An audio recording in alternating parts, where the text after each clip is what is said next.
തൃശൂർ തൃപ്രയാറിൽ പണയം വെച്ച 1 കിലോയിലധികം സ്വർണം തട്ടിയെടുത്ത കേസിൽ സ്ഥാപനത്തിലെ മാനേജർ അറസ്റ്റിൽ. Triprayar Valluvanad Capitals Limited manager Kallingal സ്വദേശി ദീപുവാണ് അറസ്റ്റിലായത്. സൂരജ് സജി തൃശൂരിൽ നിന്ന് ചേരുന്നു. സൂരജ്, ചെറിയ തട്ടിപ്പൊന്നുമല്ല. എങ്ങനെയാണ് ഇത്രയധികം സ്വർണം ഇയാൾ തട്ടിയെടുത്തത്? വിവരങ്ങൾ എങ്ങനെ?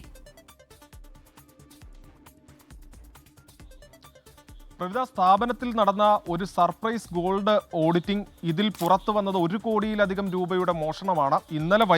ഇന്നലെയാണ് തൃപ്രയാർ വള്ളുവനാട് ക്യാപിറ്റൽ ലിമിറ്റഡ് എന്ന സ്ഥാപനത്തിൽ ഈ പരിശോധന നടക്കുന്നത്. അത് സാധാരണ ഒരു ഓഡിറ്റിംഗിന്റെ ഭാഗമായി അവിടെ എത്തുന്നത് ഒരു സർപ്രൈസ് വിസിറ്റ് ആയിരുന്നു. അങ്ങനെയാണ് ഈ ഗോൾഡ് ഓഡിറ്റിംഗിനെത്തിയ സംഘം അവിടെ എത്തി പരിശോധന നടത്തുന്നത്. ആ സമയത്ത് അവിടുത്തെ മാനേജറായിരുന്ന ദീപു തന്നെ അവിടെ ഉണ്ടായിരുന്ന ഈ പണയം വെച്ച സ്വർണ്ണമെല്ലാം എടുത്തു നൽകി. പക്ഷേ പിന്നീട് ഇവർ നടത്തിയ ഓഡിറ്റിംഗിൽ അതായത് 1 കോടിയിലധികം രൂപയുടെ സ്വർണം കാണാനില്ല എന്ന് ഇവർ കണ്ടെത്തുകയും ചെയ്തു. പക്ഷേ ആ സമയം പുറത്തുപോയ ദീപു പിന്നീട് മടങ്ങി വന്നില്ല. ഇതോടുകൂടി തന്നെ ഈ ഓഡിറ്റിംഗിന് എത്തിയ ആളുകൾ, അതായത് ഇവർ തന്നെ പരാതി നൽകുകയായിരുന്നു.